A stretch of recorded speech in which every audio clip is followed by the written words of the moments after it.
अब ये प्रसंग चल रहा है क्योंकि हर पहलू पर तुरंत प्रमाण देने से ही हमारा दिल रुकता है। नहीं तो प्रथम बार इस सत्संग को सुनती है पुण्यात्माएं, वो घबरा जाते हैं कि ये अच्छा संत है, ब्रह्मा विष्णु महेश को नाशवान बता रहा है। तो वो उसको लगेगा ये दंत कथा सुना रहा है और ब्रह्मा विष्णु महेश का ये कोई आलोचक है। नहीं, दास किसी का आलोचक नहीं है, केवल सदग्रंथों का प्रचारक अवश्य है। अब आपको दिखाते हैं अपनी ही देवी पुराण, अपने ही सदग्रंथ। इन 18 पुराणों को पवित्र हिंदू समाज शिरोधार्य मानता है। कुछ एक सिरपरे हैं, वो तो कहते हैं हम किसी इस ग्रंथ को मानते नहीं, वो तो उनसे तो हमारा कोई लेना देना ही नहीं, वो कुछ भी कहते रहो, क्योंकि वो तो परमात्मा चाहने वाले व्यक्ति नहीं है।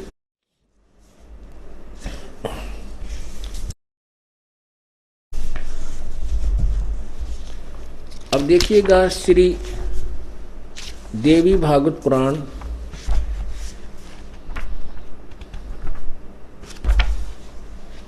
थोड़ा सा दिखाऊंगा इसमें, जिसमें भगवान विष्णु स्वयं स्वीकार करते हैं कि हमारा तो जन्म मृत्यु होता है। फिर आगे चलेंगे क्योंकि प्रसंग दूसरा है। ये देखिएगा श्रीमद् देवी भागवत, ये श्री देवी पुराण, और ये कहाँ से प्रकाशित है?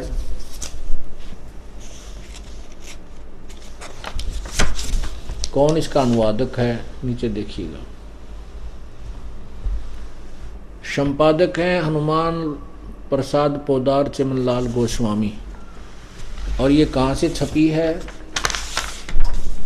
इसके प्रकाशक हैं प्रकाशक एवं मुद्रक गीता प्रेस गोरखपुर, गोविंद भवन कार्यालय कोलकाता का संस्थान। तीसरा स्कंद,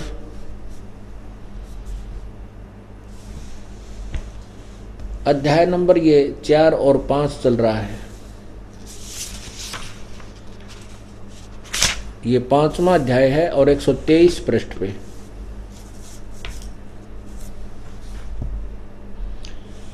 यहां पर देखिएगा विष्णु जी दुर्गा की महिमा बताते हैं और अपने सतिथि कहते हैं।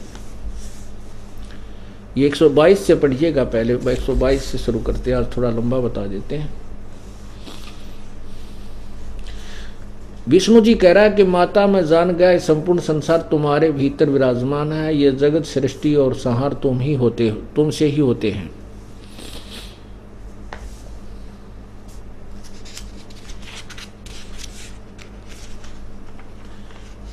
यहां देखिए 120 पृष्ठ पर देखना, विष्णु जी बोल रहे हैं। यही तीसरा स्कंद है। दुर्गा के विषय में बता रहे हैं, ये मूल प्रकृति हैं, सदा परम पुरुष के साथ रहती है, ब्रह्मांड की रचना करके परम पुरुष को दिखाया करती है, परम पुरुष दृष्टा है। ये वे ही दिवांगना है। विष्णु जी कह रहे ये वे ही दिवांगना हैं जिनके प्रलय वर्ण में यानी प्रलय काल में मुझे दर्शन हुए थे। उस समय मैं बालक रूप में था, मुझे पालने पर ये झुला रही थी। वट वृक्ष के पत्तर पर एक सुदृढ़ सैया बिछी थी, उस पर लेटकर मैं पैर के अंगूठे को अपने कमल जैसे मुख में लेकर चूस रहा था। इन्हें देखकर पहले की बात याद आ गई, ये हम सबकी जननी है। विष्णु जी कहते ये हमारी जननी है। इनके विषय में मेरी जितनी जानकारी है तथा मैं जो कुछ अनुभव कर चुका हूँ वह कहता हूँ, सुनो। आगे देखो, अब 120 पर आपने पढ़ा, अब 123 पर पढ़ो। 123 पर पढ़ो। तुम शुद्ध स्वरूपा हो, यह संसार तुम ही से उद्भासित हो रहा है। मैं ब्रह्मा और शंकर, विष्णु जी कहते हैं मैं ब्रह्मा और शंकर, हम सभी तुम्हारी कृपा से विद्यमान हैं। हमारा आविर्भाव, जन्म, तिरोभाव, मृत्यु आविर्भाव माने जन्म, तिरोभाव माने मृत्यु। हमारा तो आविर्भाव और तिरोभाव हुआ करता है, केवल तुम ही नित्य हो, जगत जननी हो, प्रकृति और सनातनी देवी हो। भगवान शंकर भी कह रहा है, भगवान शंकर बोले, देवी यदि माँ भाग विष्णु तुम्ही से प्रकट हुए हैं तो उनके बाद उत्पन्न होने वाला ब्रह्मा भी तुम्हारा ही बालक हुए, फिर मैं तमोगुणी लीला करने वाला शंकर क्या तुम्हारी संतान नहीं हुआ? अर्थात मुझे भी उत्पन्न करने वाली तुम ही हो। इसी पृष्ठ पर नीचे देखिएगा, इस संसार की सृष्टि स्थिति और संहार करने में तुम्हारे गुण सदा समर्थ हैं। उन्हीं तीनों गुणों से उत्पन्न हम यानी ब्रह्मा विष्णु एवं शंकर नियमानुसार कार्य में तत्पर रहते हैं। इससे देवी भागवत पुराण ने 2 बात सिद्ध कर दी, 3 बातें सिद्ध करती। एक तो ये जन्म मृत्यु होती है ब्रह्मा विष्णु महेश की, ये अविनाशी नहीं है। दूसरी ये सिद्ध करती कि ये दुर्गा के बेटे हैं। तीसरी यह सिद्ध करती कि रजगुण ब्रह्मा है, सदगुण विष्णु, तमगुण शिव जी। कहता है कि इन तीनों गुणों से उत्पन्न हम आपके द्वारा आदेश से हम सब कार्य केवल जितना हमें सौंपा जाता है नियम अनुसार ही हम उस कार्य को करते हैं। ये दास किसी देव को छोटा बड़ा बता करके अपने आप को महान सिद्ध करना नहीं चाहता, लेकिन इतना अवश्य चाहता है कि ये हम अपने सदग्रंथों को समझें। फिर आपकी इच्छा है जैसा करना वैसा करो, पहले सदग्रंथ समझ में आने चाहिए। अब क्या बताया है कि जैसे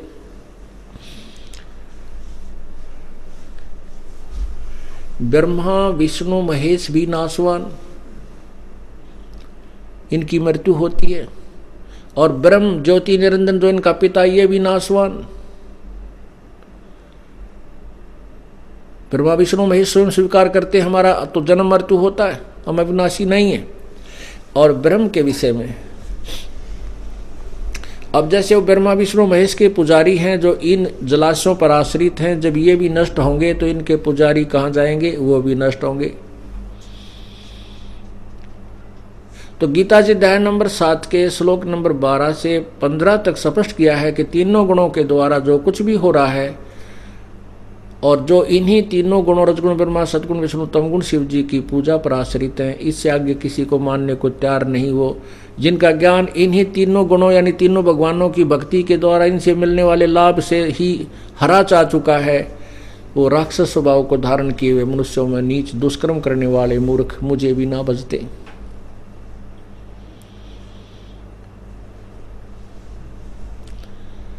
अब पुण्यात्माओं, ये एक तत्व ज्ञान है और इसको हम केवल सिंपल लैंग्वेज में या एक कथा कहानी तौर पर नहीं सुना सकते, क्योंकि उसका विश्वास किसी को हो ही नहीं सकता, क्योंकि ये वो अनमोल कहानी है जो आज तक हमने कभी सुनी नहीं थी। जब ये तत्व ज्ञान हो जाएगा फिर हमें प्रमाण दिखाने की आपको आवश्यकता नहीं पड़ेगी, केवल कथा सुनाया करेंगे। आपके हृदय में इस सच्चाई को सच्चाई सिद्ध करने के लिए रह रहकर प्रमाण दिखाने पड़ेंगे। तब ये पुराना रंग आपके चढ़ा हुआ पेंट जो युगों युगों का हमने जो गलत शास्त्र पढ़े हुए हैं, गलत शास्त्रों का ज्ञान ग्रहण किया हुआ, शास्त्रों के विरुद्ध जो ज्ञान ग्रहण किया वो उतरेगा। अब फिर देखिए पवित्र गीता जी। अब इन सदग्रंथों, ये हमारे जो पवित्र सदग्रंथ हैं, गीता जी, वेद, कबीर परमेश्वर की वाणी या गुरु ग्रंथ साहिब, बाइबल और कुरान आदि जो सदग्रंथ हैं ये आदरणीय हैं। इनके पठन पाठन से हम जो पढ़ते हैं इससे लाभ तो होता है, लेकिन एक ज्ञान यज्ञ का होता है। तो इसलिए हम इनको बार बार पढ़ेंगे, आपको दिखाएंगे, तो ज्ञान यज्ञ तो आपको फल मिले ही मिलेगा। और ज्ञान के साथ ही हम मोक्ष को प्राप्त करेंगे, क्योंकि ज्ञान से निर्णय होगा कि कौन सी साधना करनी चाहिए, कौन सी नहीं करनी चाहिए। इसलिए इस पवित्र गीता जी को आप फिर पढ़िए।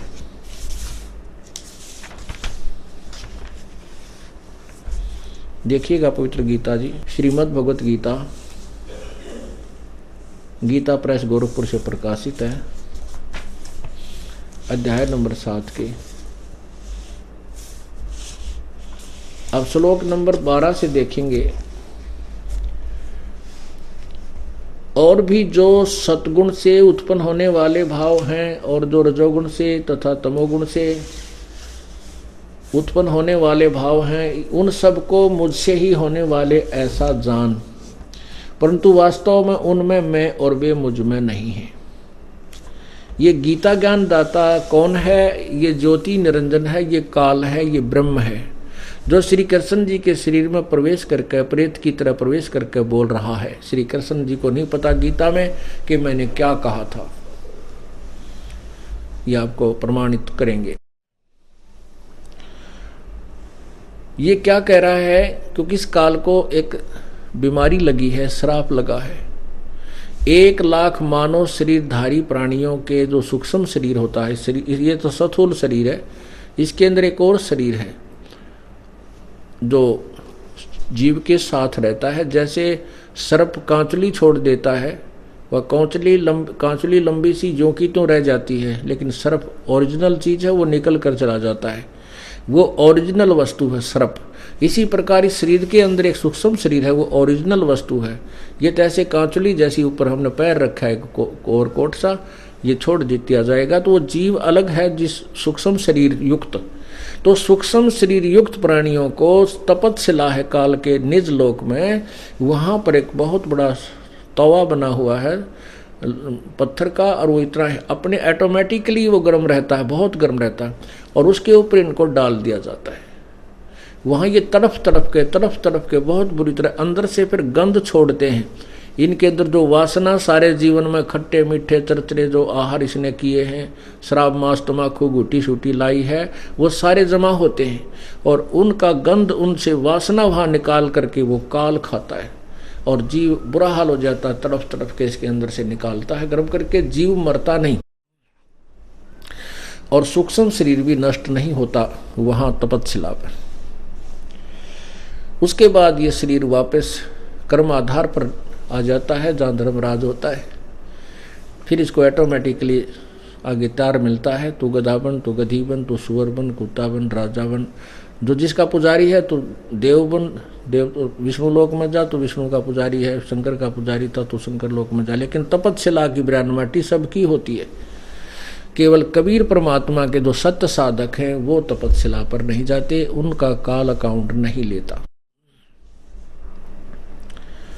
नकली कबीर पंथियों की बिरानमाटी इनसे भी बुरी होती है, क्योंकि वो तो कोई साधना नहीं करते। कोई विष्णु का पुजारी है, कोई शिव का पुजारी है, कोई शंकर ब्रह्मा का पुजारी है, कोई दुर्गा का है। इनको भी कम से कम आगे तो ठीक ठिकाना मिल जाएगा। तपस्या पर दुखी होकर कोई विष्णु लोक का पुजारी विष्णु का पुजारी विष्णु लोक में, ब्रह्मा का पुजारी ब्रह्मा लोक में, शिव का पुजारी शिव लोक में, कुछ दिन तो स्वर्ग में अपने बुगड़े खा कर आ जाएगा।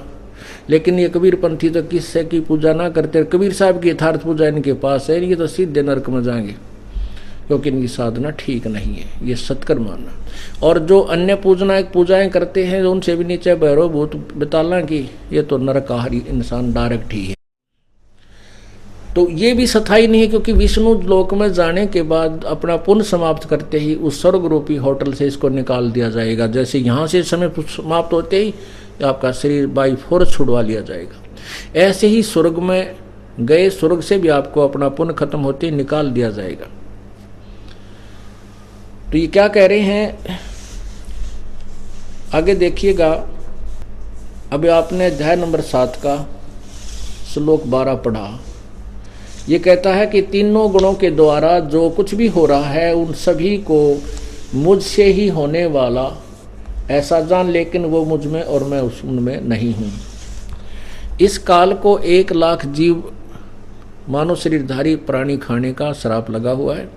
उसके लिए कहता है कि जो रजगुण ब्रह्मा से उत्पत्ति, तम सतगुण विष्णु से सती थी, तमगुण शिव जी से जो संहार हो रहा है, इसका मुख्य कारण तो मैं ही हूँ, क्योंकि मैंने इनकी ड्यूटी ला रखी है उत्पत्ति सतिथि और संहार करने की, और इनमें मैं नहीं हूँ।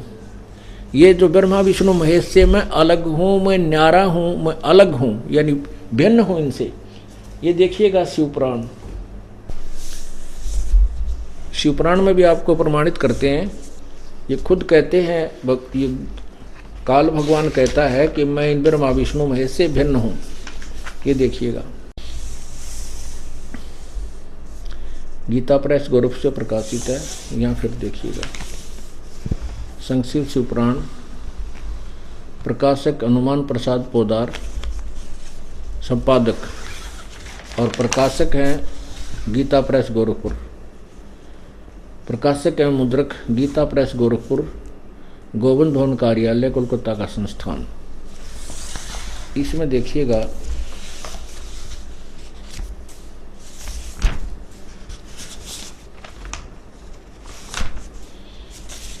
एक 110 पृष्ठ पे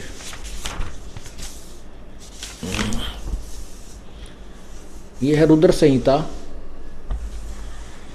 और अध्याय नंबर 9 यहाँ समाप्त होता है। इसके एंड में लिखा है, इस प्रकार ब्रह्मा, विष्णु और रुद्र इन 3 देवताओं में गुण हैं, 3 देवताओं में, परंतु शिव गुणातीत माने गए। ये शिव कौन है? ये काल है। ये शिव रूप धारण कर लेता है, ये ब्रह्मा का रूप धारण कर लेता है, शिव विष्णु का भी रूप धारण कर लेता है।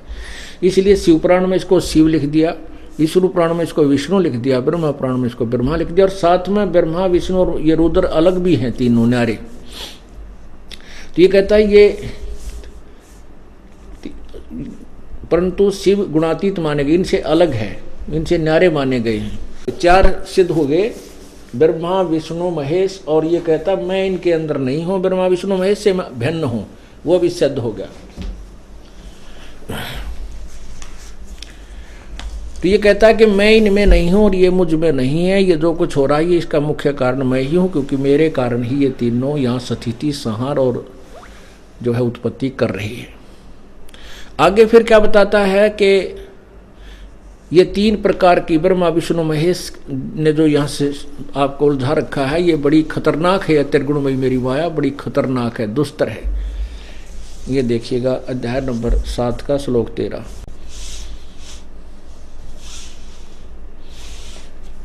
अब आपने ये पढ़ाई था कि इसका मुख्य कारण मैं ही और ये मुझ में नहीं, ये मैं इनमें नहीं। तो ये 13वें में कह रहा है कि गुणों के कार्य स्वरूप सात्विक, राजस और तामस, इन तीनों प्रकार के भावों से सारा संसार, प्राणी समुदाय मोहित हो रहा है। इन तीनों गुणों से परे यानी न्यारा मुझ अविनाशी को नहीं जानता। आगे चलो, 14 में कहा है,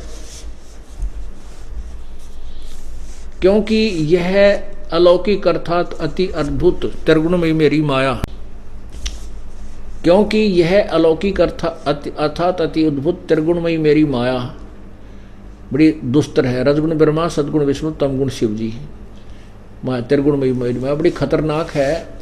जो पुरुष, जो साधक मुझको ही निरंतर भजते हैं, वे इस माया से ऊपर उठ जाते हैं, उल्लंघन कर जाते हैं।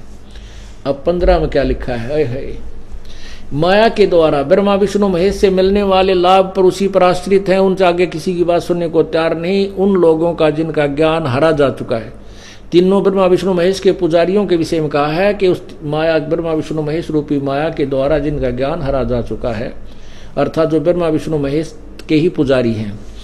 आसुर स्वभाव को धारण किए हुए मनुष्यों में नीच, दास नहीं कह रहा, अपनी गीता जी बोल रही है। आसुर माने राक्षस स्वभाव को धारण किए हुए मनुष्यों में नीच, दूषित कर्म करने वाले मूर्ख लोग मुझको नहीं बचते। अब इससे एक तो ये निर्णय हो गया कि ब्रह्मा विष्णु महेश पूजा के योग्य नहीं है। गीता जी में मना किया है कि राक्षस, उसका साधना कौन करते हैं? राक्षस स्वभाव को धारण किए हुए मनुष्यों में नीच, दुष्कर्म करने वाले मूर्ख। यानी 4 डांट तुरंत मार रखी है गीता ज्ञानदाता ने, यानी 4 इनको गालियां समझो दे रखी है। अब शब्द कहे हैं गीता ज्ञानदाता ने, जो ब्रह्मा विष्णु महेश तक की पूजा पर ही आश्रित है। अब देखो, बार बार ये प्रमाण देना पड़ता है, क्योंकि प्रत्येक सत्संग के अंदर स्टूडेंट बदल जाते हैं, श्रद्धालु भिन्न भिन्न होते हैं, कुछ पुराने भी होते हैं। तो पुराणों को तो और ज़्यादा ज्ञान दृढ़ होगा, ज्ञान यज्ञ का फल मिलेगा, और नए श्रद्धालु की आत्मा गदगद हो जाएगी, क्योंकि उसके अंतःकरण का अंधेरा दूर हो जाएगा। अब ब्रह्मा विष्णु महेश के पुजारी राक्षस क्यों कहलाए, ये उदाहरण देने होंगे। जैसे ब्रह्मा जी की पूजा की थी हिरण्यकशिपु ने, वो क्या बना फिर? राक्षस कहलाया और अपने बेटे का शत्रु हो गया, अपने ही पुत्र का शत्रु बन गया और उसको भगत को कितनी यातनाएं दी और राक्षस कहलाया।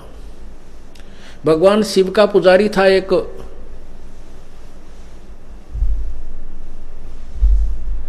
भस्मागिरी, और शिव जी के द्वार के सामने, उनके गेट के सामने ऊपर को पैर करके नीचे को सिरासन पर 12 वर्ष तक तप किया।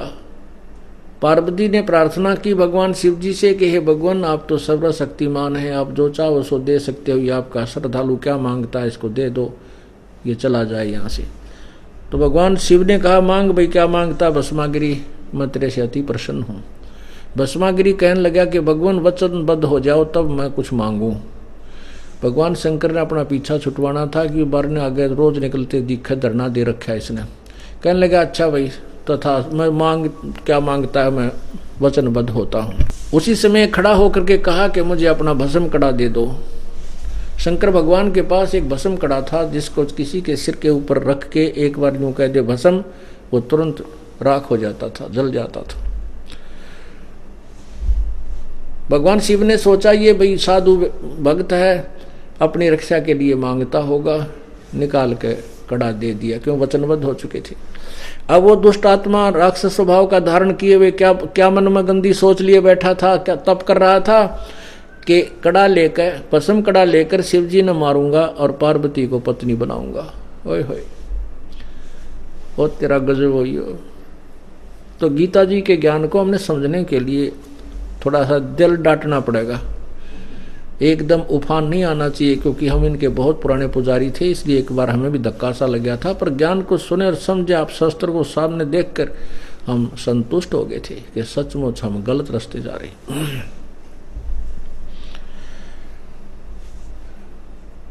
अब भगवान शिव जी भाग लिया अपनी मृत्यु के डर से।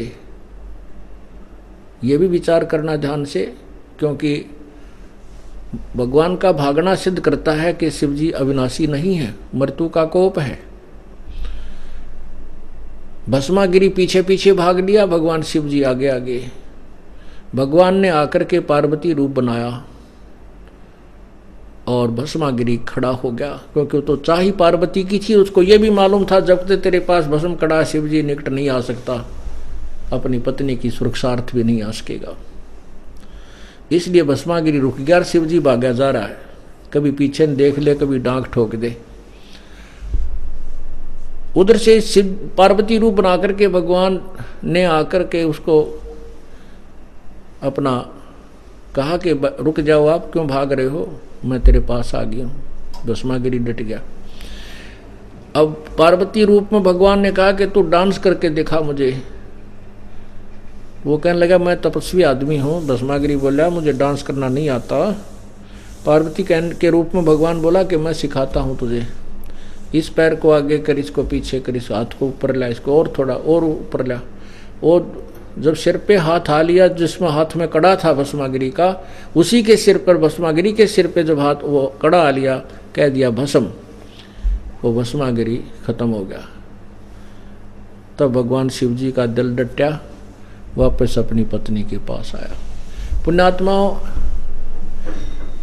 ये कथाएं हम पहला भी सुना करते, पर दिमाग काम नहीं कराया करता है, क्योंकि हमारे पास ये तत्व ज्ञान रूपी टॉर्च नहीं थी, ताकि इस अंधेरे में हम पहचान सकें अच्छे और बुरे को।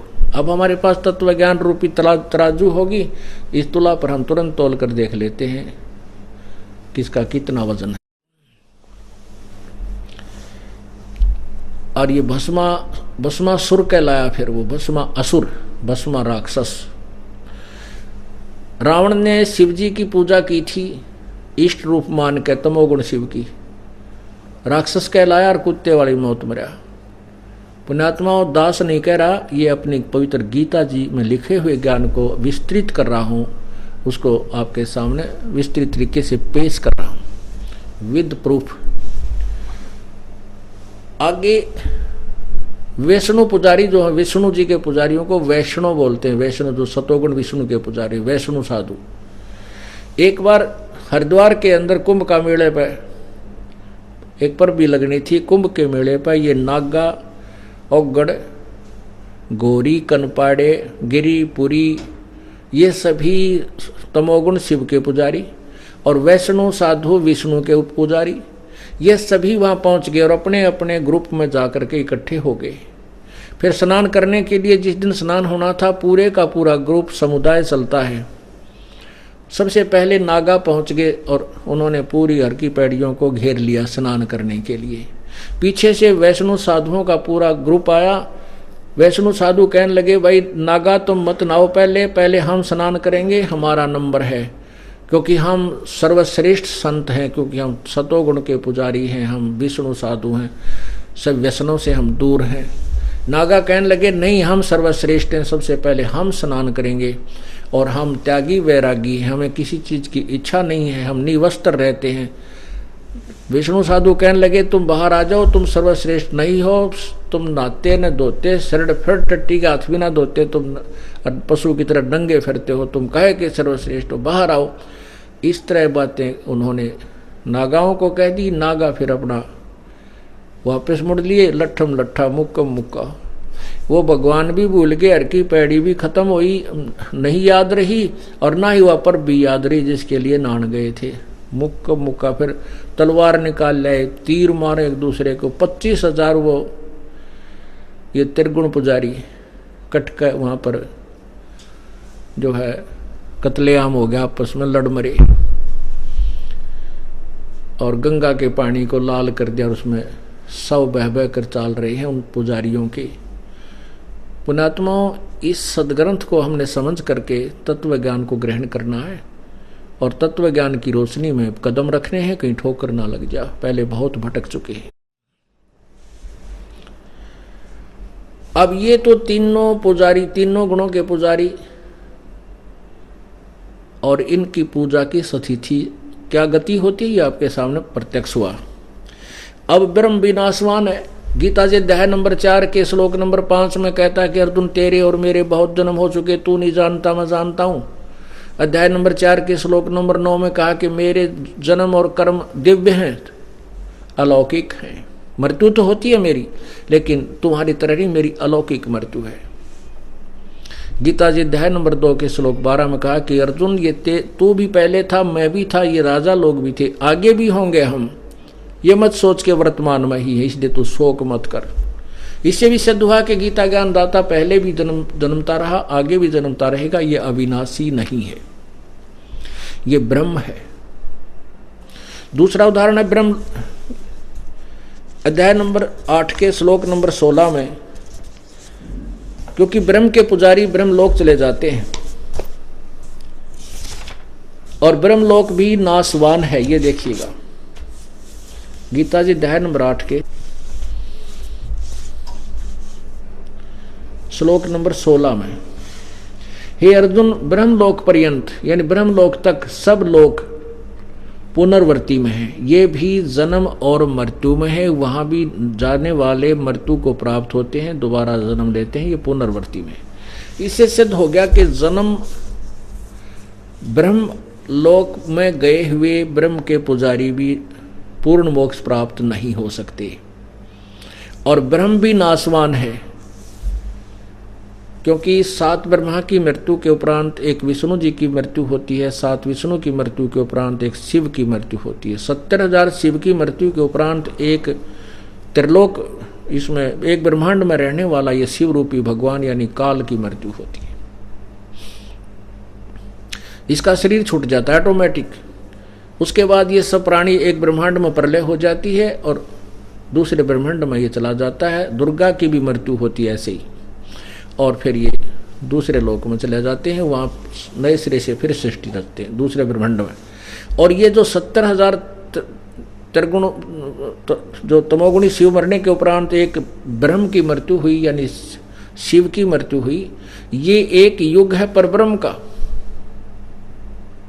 ऐसे 1000 युग की परब्रह्म का दिन, इतनी ही रात्रि, 30 दिन रात का महीना और 12 महीने का एक वर्ष, 100 वर्ष की परब्रह्म की आयु है, उसकी भी मृत्यु है।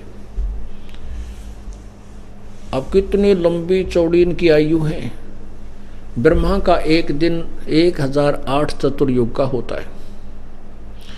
ब्रह्मा जी का एक दिन 1008 चतुर्युग का होता है। एक चतुर्युग में 43,20,000 वर्ष होते हैं। ओए होए। और 1008 चतुर्युग का दिन, 1008 चतुर्युग की रात्रि ब्रह्मा जी की। हम इसको सीधा 1000 ही ले लेते हैं, तो 2000 दिन 2000 चतुर्युग में दिन रात बने। और ऐसे ही 30 दिन रात का एक महीना, 12 महीने का एक वर्ष, 100 वर्ष की ब्रह्मा की आयु। उसके तो वर्षों की गणना ऐसे करनी है। और परब्रह्म की कैसे करनी है कि 7 ब्रह्मा की मृत्यु के बाद एक विष्णु मरे, 7 विष्णु की मृत्यु के बाद एक शिव मरे, और 70,000 शिव की मृत्यु के बाद एक ब्रह्म मरे, और फिर 1000 बार ये ब्रह्म मर जाता है, तब एक महाप्रलय होती है 21 ब्रह्मांडों की। तो वो एक दिन समाप्त हो गया, एक दिन समाप्त हो गया परब्रह्म का। तो परब्रह्म का एक युग हो गया 70,000 त्रिलोकीय शिव, और एक बार ब्रह्म की मृत्यु, उसका एक युग है। ओए होए, इतना लंबी उम्र है परब्रह्म की, और फिर भी मृत्यु होगी। तो परमात्मा कहते हैं एती उम्र बुलंद मरेगा अंतरे, क्योंकि वो सतगुर लगे ना कान न बैठे संतरे।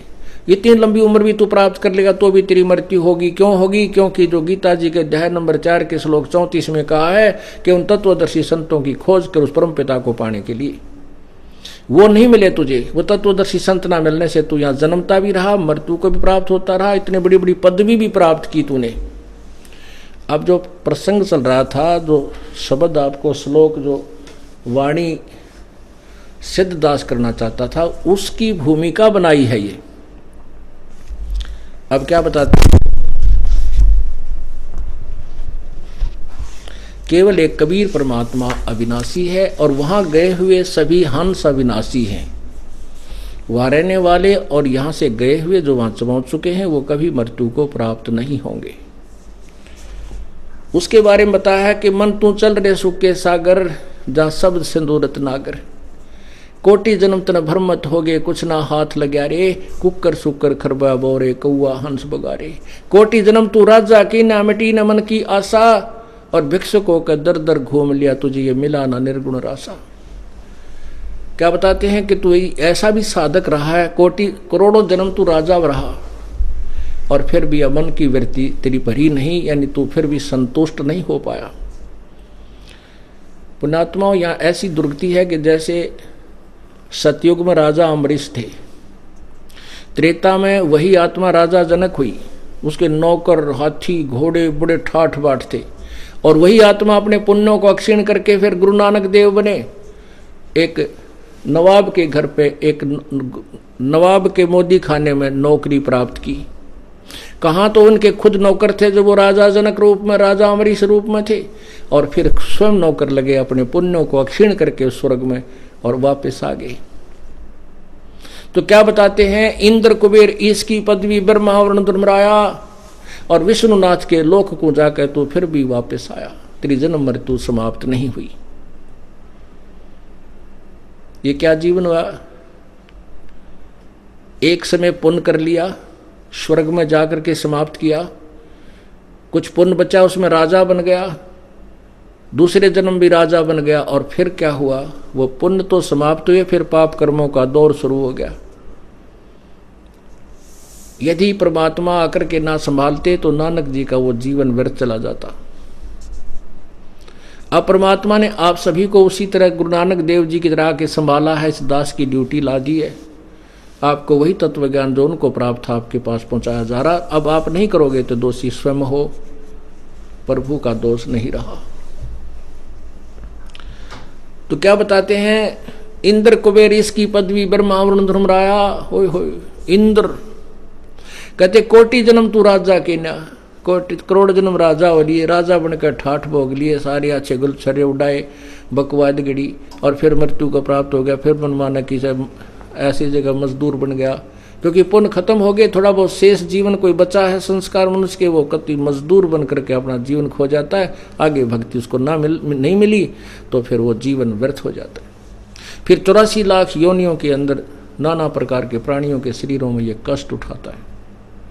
उसके लिए बता रहे हैं कि कुकर सुकर खरबा बोरे कौआ हंस बगारे, कुकर कुत्ता सुकर सुअर, ओए होए कलेजा धड़के सुअर और घर गधे की जुन्नी हमने भोगी है। और आगे फिर तैयार रखी है यदि भक्ति ठीक ना करी तो, सत्य भक्ति नहीं की तो।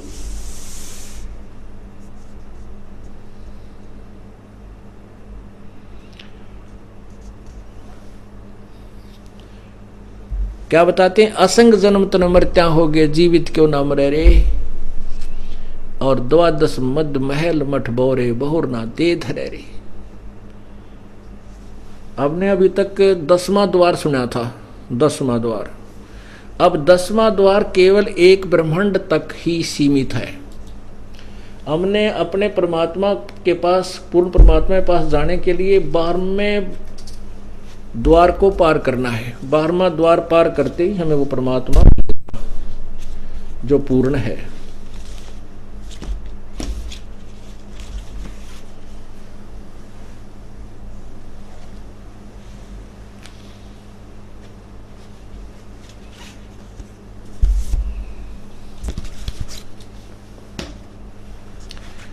पहले एक ब्रह्मांड देखिए,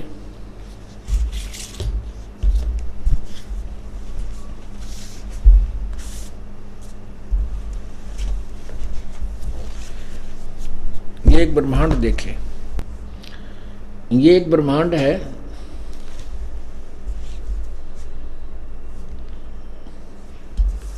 ये एक ब्रह्मांड का मानचित्र है। इसमें क्या स्थिति है देखिए, ब्रह्मा, ये विष्णु जी,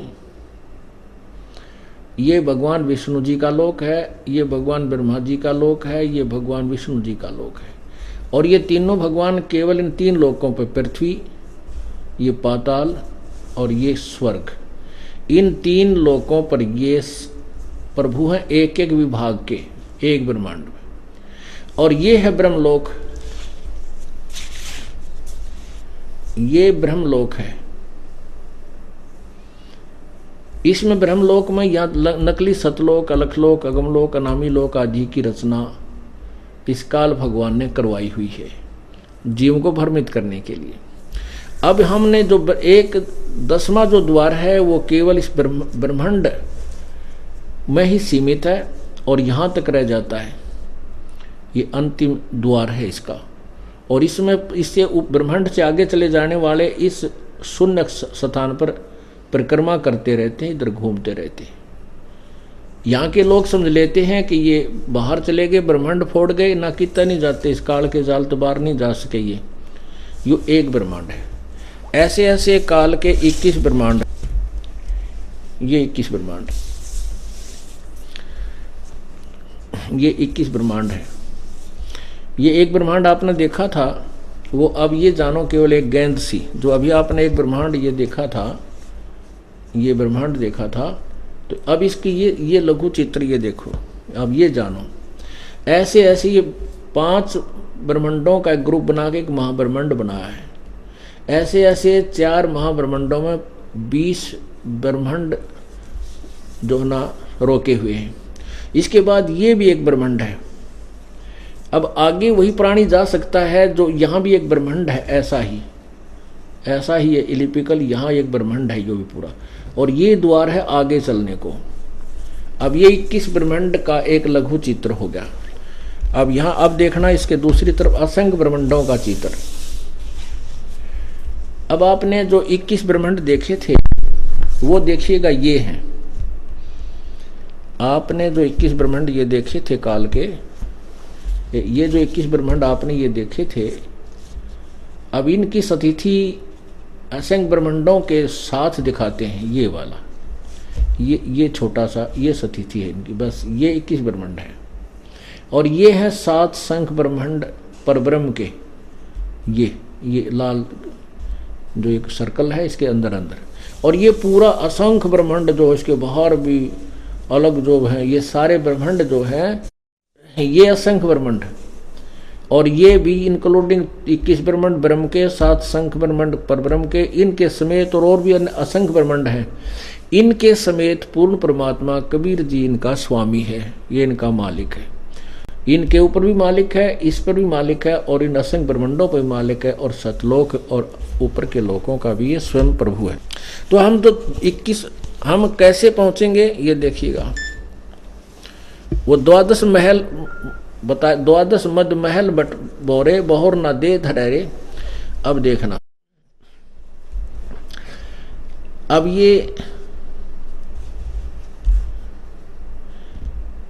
ये 10वां द्वार यहां समाप्त हो गया 21वें ब्रह्मांड में, क्योंकि प्रत्येक महाब्रह्मांड भी एक ब्रह्मांड जैसा ही उसमें क्रियाएं हैं। तो 21वें ब्रह्मांड के लास्ट में एक सुराख है जो इस परब्रह्म के लोक में प्रवेश करता है। ये देखो, ये 21 ब्रह्मांड है।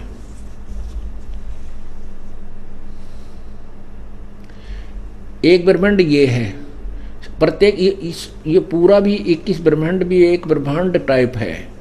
तो जब ये प्राणी यहाँ सब जगह घूमकर इन अच्छी आत्मा यहाँ पहुँच जाती है, तो ये भी एक ब्रह्मांड का 10वां द्वार है, इस ऊपर वाले ब्रह्मांड का।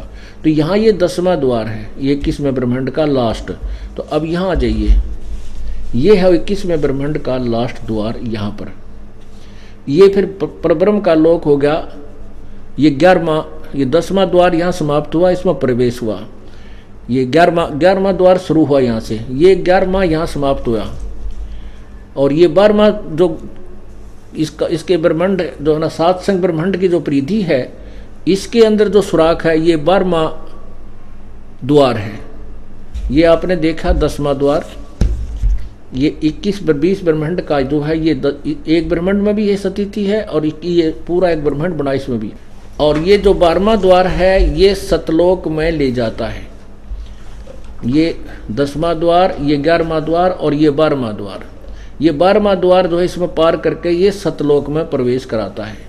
तो यहाँ क्या बताया है कि 10वें 12 असंग जन्म तन मर्त्या होगे, असंग जन्म तन मर्त्या होगे, जीवित क्यों न मरे रे, 12 मदमैल मठ बोरे बहुर न दे धरे रे।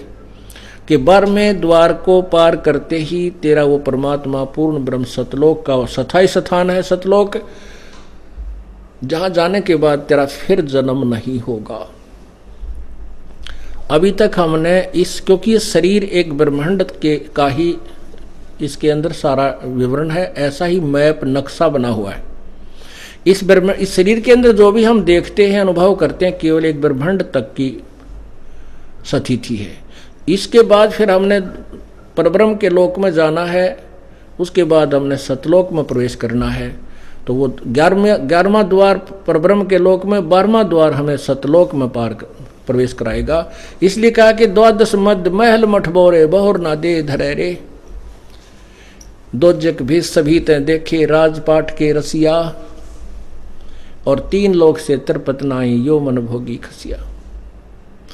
कहते इस मन को चाहे कितना ही बना दे, पूरी पृथ्वी का राज दे दे, तो भी इसका पेटा, इसको दोनों संतुष्टि नहीं होती। फिर ये ऊपर के लोकों में ढूंढता, कहीं वहाँ ठिकाना मिल जाए, उसको भी काबू कर लूँ। जैसे अब हमारी विज्ञान चल रही है, ऊपर के लोकों में खोज कर रही है, शायद उसको भी काबू कर ले। चंद्रमा में भी काबू करना चाहा था, लेकिन वहाँ कुछ ना मिला, इसलिए उल्टे हट गए। तो इस प्रकार कहते हैं इसको 3 लोक भी दे दे तो भी इसकी संतुष्टि नहीं हो सकती इस मन की।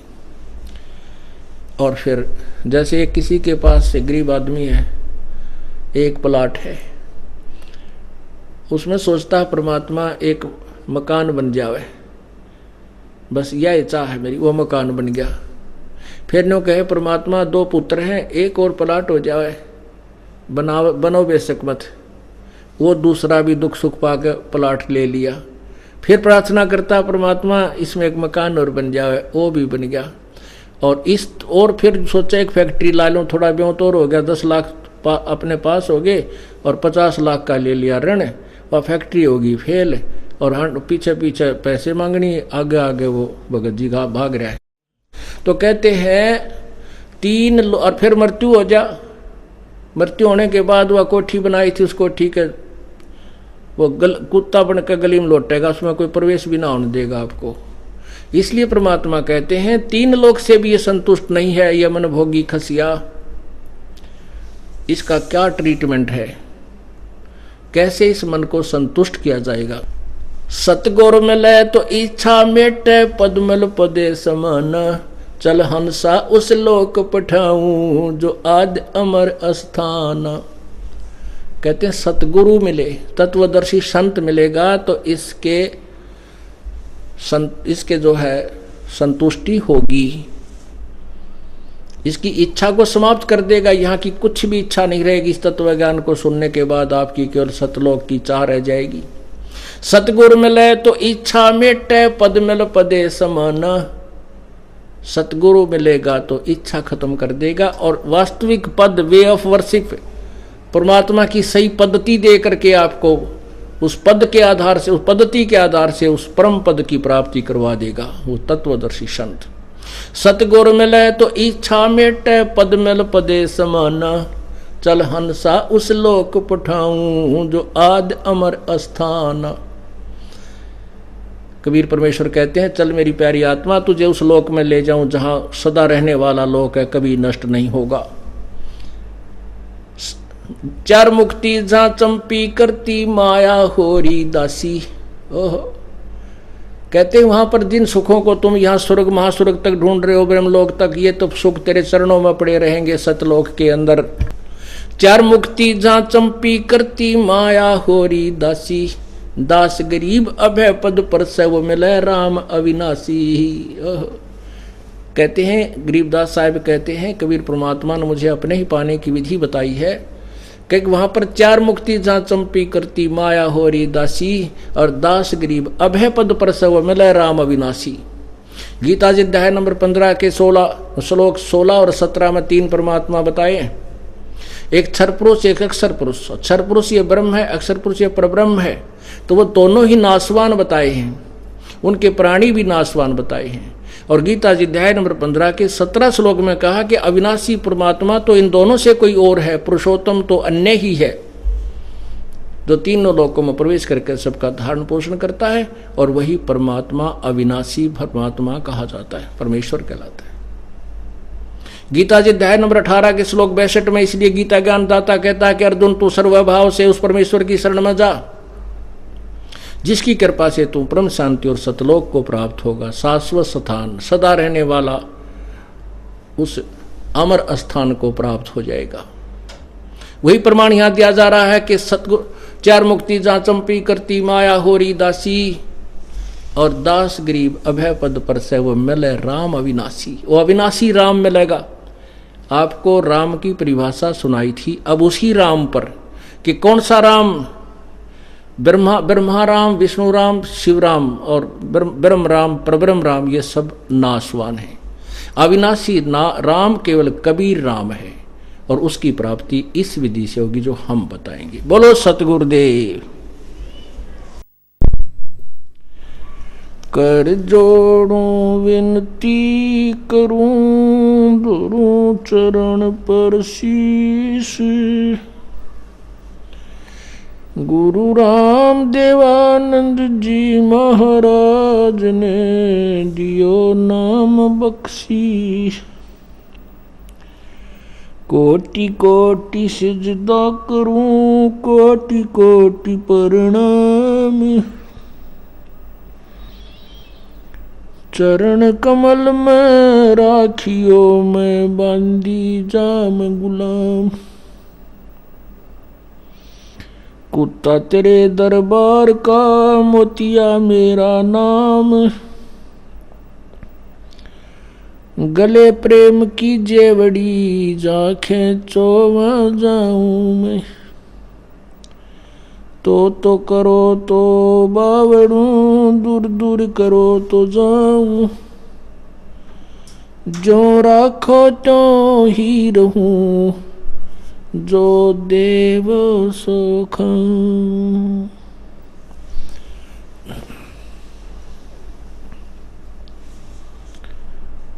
जय इब कै सतगुरु मिले,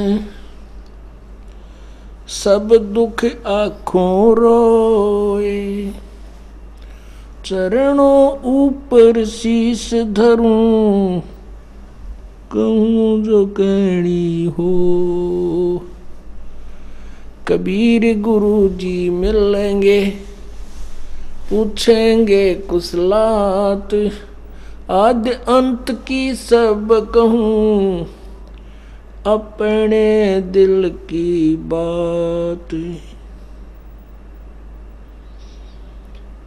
गुरु जी तुम ना भूलियो, चाहे लाख लोग मिल जाएं, हमसे तुमको बहुत हैं, तुमसे हमको नहीं। तुमरे विसारे क्या बने,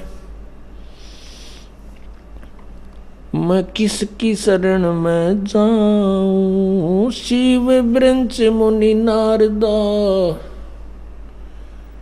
इनके हृदय न समाऊं। अब गुण किए तो बहुत किए, करत न मनी हारी। बावे बंदा बख्श दियो, बावे गर्दन उतार। अब गुण मेरे बाप जी, बख्शो गरीब नवाज। जो मैं पूत कपूत हूँ, बोर पिता को लाज। मैं अपराधी जन्म का, नक्शक बरे विकार। तुम दाता दुख भंजना, मेरी करो संभाल। आज सुबह के सत्संग में सभी पुण्यात्माओं ने सुना कि राम की क्या डेफिनेशन है, परमात्मा की क्या परिभाषा है, राम किसे कहते हैं। जिस राम की तरफ परमेश्वर ने संकेत किया है, कबीर जी ने स्वयं संकेत किया है अपने विषय में, वो राम कौन है, उसकी क्या स्थिति है।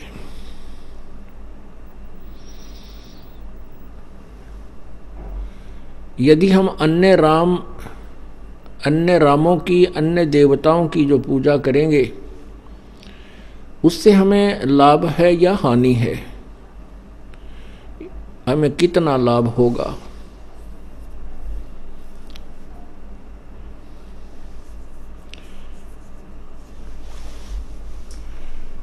पवित्र गीता जी के अंदर अन्य देवताओं की पूजा को मना किया हुआ है, और वेदों अनुसार जो साधना करते हैं, वेदों अनुसार साधना से क्या लाभ होता है,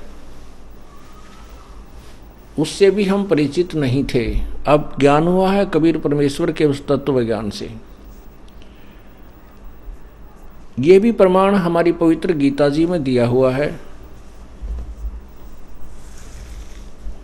पवित्र गीता जी किसी मजहब विशेष की नहीं है, किसी धर्म विशेष की नहीं है। ये मानव मात्र के कल्याणार्थ इसके अंदर ज्ञान है। ये पवित्र सदग्रंथ उस समय लिखा गया था जब न तो कोई हिंदू था, न मुसलमान, न कोई सिख था, न ईसाई, अर्थात कोई अन्य धर्म नहीं था। केवल मानव मात्र के कल्याण के लिए चारों वेद और पवित्र गीता जी, ये सदग्रंथ ब्रह्म द्वारा प्रदत्त है।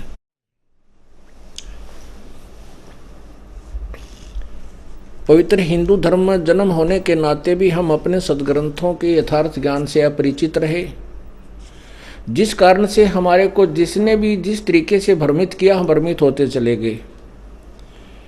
जितने भी ये मजहब बने हैं, जैसे राधा स्वामी बना है, ये धन धन सतगुरु बना है, निरंकारी बना है, या बाल योगेश्वर वगैरह जो अंसा देश वाला पंथ बना है जिसमें करोड़ों की संख्या में प्राणी भटक रहे हैं, ये सभी हिंदू समाज को ही इन्होंने भ्रमित कर लिया।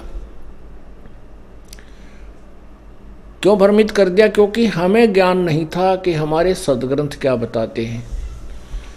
और राधा स्वामी पंथ और उसी की ब्रांच धन धन सतगुरु सच्चा सौदा जिसको कहते हैं, ये इन्होंने तक कति भट्ठा बैठा दिया। ये कहते हैं वेद और शास्त्र ग्रंथों को, गीता को हम नहीं मानते, वेद और गीता को कहते हैं ये भी तो किसी ने लिखा है, बोला है, और संत समय पाकर के जो ज्ञान देते हैं वही यथार्थ होता है। ऐसी कुछ थ्योरी बना करके उन्होंने एक बहुत बड़े समाज को बिगाड़ दिया, मानव समाज को। पुण्यात्माओं, यदि वेद और गीता यथार्थ ज्ञान नहीं रखते तो उनके ज्ञान से आपको परिचित करा दें तो दांतों तले उंगली दबाओ। वो कहते हैं हम जो संत ज्ञान देते वही श्रेष्ठ होता है। उनके ज्ञान का कहीं सिर और पैर नहीं है, कुछ भी कह ख का भी उन लोगों को ज्ञान नहीं था। और इतने मोटे मोटे पोथे बनाकर, क्योंकि भोली आत्मा श्रद्धालु होती हैं, वो ब्लाइंड फेथ करती हैं, उसका नाजायज फायदा इन लोगों ने उठा लिया। अब ये दास चाहता है कि हम अपने सदग्रंथों से परिचित हों और फिर हमें कोई भ्रमित ना कर सके, तब हम भक्त बनेंगे। गीता जी अध्याय नंबर 2 के श्लोक 53 में कहा है कि अर्जुन, तो भिन्न भिन्न प्रकार के वचनों, भ्रमित करने वाले वचनों से हटकर, भ्रमित ना होकर के जब एक तत्व ज्ञान पर आश्रित हो जाएगा, एक ही परमात्मा पर तो आश्रित हो जाएगा, तब तो तू भक्त बनेगा, अन्यथा तू भक्त भी नहीं है।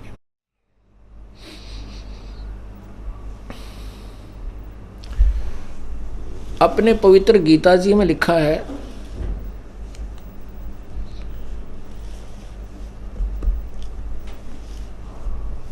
कि अन्य देवताओं की पूजा नहीं करनी चाहिए। एक परमात्मा को छोड़कर अन्य देवताओं की जो पूजा करते हैं वो शास्त्र विरुद्ध है, उससे कोई लाभ नहीं होता। जैसा कि आज सुबह के सत्संग में आपने सुना था, गीता जी अध्याय नंबर 7 के श्लोक नंबर 12 से 15 तक आपने पढ़ा।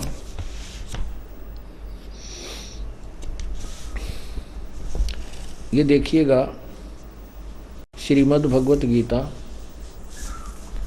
अध्याय नंबर 7 का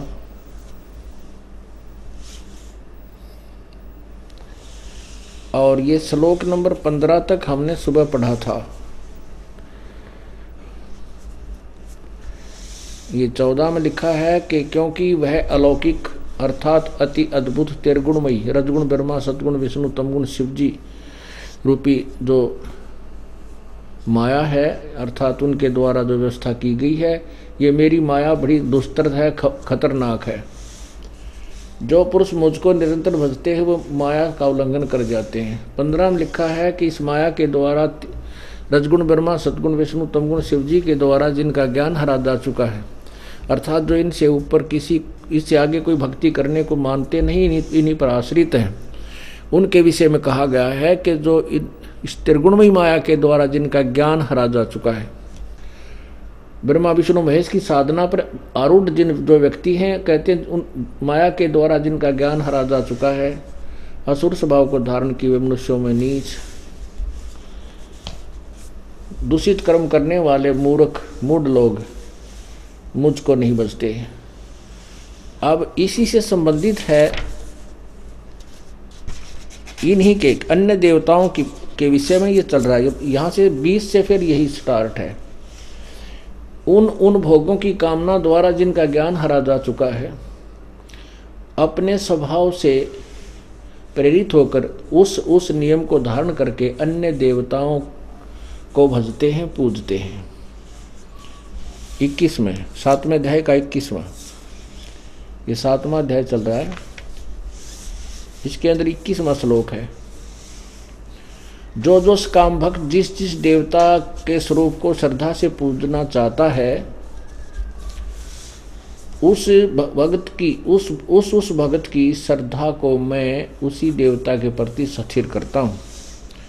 22 में लिखा है कि वह पुरुष उस श्रद्धा से युक्त होकर उस देवता का पूजन करता है और उस देवता से मेरे द्वारा ही विधान किए हुए उन इच्छित भोगों को निसंदेह प्राप्त करता है। आगे देखना, स्पष्ट कर दिया है 23 में, अध्याय 7 के श्लोक 23 में, परंतु उन अल्प बुद्धि है जो अन्य देवता पूजते हैं, ब्रह्मा विष्णु महेश की पूजा करते हैं, उन अल्प बुद्धि यानी मंद बुद्धि वालों का वह फल नाशवान है, तथा देवताओं को पूजने वाले देवताओं को प्राप्त होते हैं। मेरे भक्त मुझको ही प्राप्त होते हैं। अब क्या स्पष्ट कर दिया कि तीनों देवता, रजगुण ब्रह्मा, सतगुण विष्णु, तमगुण शिव जी, ये इनकी पूजा करने वाले अल्प बुद्धि मंद बुद्धि के लोग हैं, और क्योंकि इनके द्वारा प्राप्त ज्ञान और इनकी साधना से अक्षणिक लाभ होता है। यही प्रमाण गीता जी अध्याय नंबर 9 के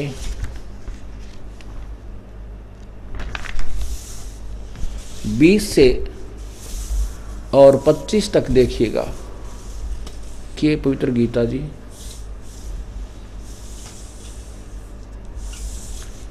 अध्याय नंबर 9 का श्लोक 20 में, तीनों वेदों में ऋग्वेद, यजुर्वेद और सामवेद, ये 3 वेद पूजा के माने गए। चौथा अथर्ववेद बाद में दिया गया था। इसलिए तीनों वेदों में विधान किए हुए सकाम कर्म करने वाले सोमरस को पीने वाले पाप रहित पुरुष मुझको यज्ञों के द्वारा पूजकर स्वर्ग की प्राप्ति चाहते हैं। वे पुरुष अपने पुण्यों के फल स्वरूप स्वर्गलोक को प्राप्त होकर स्वर्ग में दिव्य देवताओं के भोगों को भोगते हैं। ब्रह्म कह रहा है, गीता ज्ञानदाता ब्रह्म। 21 में फिर कहा है, वे उस विशाल स्वर्गलोक को भोगकर पुण्य अक्षीण होने पर मृत्यु लोक को प्राप्त होते हैं। इस प्रकार स्वर्ग के साधन रूप तीनों वेदों में कहे हुए सकाम कर्म का आश्रय लेने वाले भोगों की कामना वाले पुरुष बार बार आवागमन यानी जन्म मृत्यु को प्राप्त होते हैं, अर्थात पुण्यों के प्रभाव से स्वर्ग जाते हैं, पुण्य क्षीण होने पर मृत्यु लोक को में आते हैं।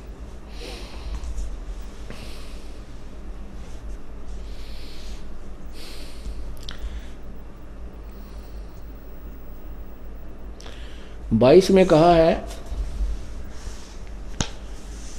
जो अनन्य प्रेमी यानी केवल एक भगवान में आस्था रखने वाले को अन्य यानी किसी और में ध्यान ना रखता हो, भगतजन उस परमेश्वर को, मुझ परमेश्वर को निरंतर चिंतन करते हुए निष्काम भाव से भजते हैं। उन निरंतर मेरा चिंतन करने वाले पुरुष का योग अक्षेप यानी भक्ति की रक्षा मैं स्वयं प्राप्त कर देता हूँ।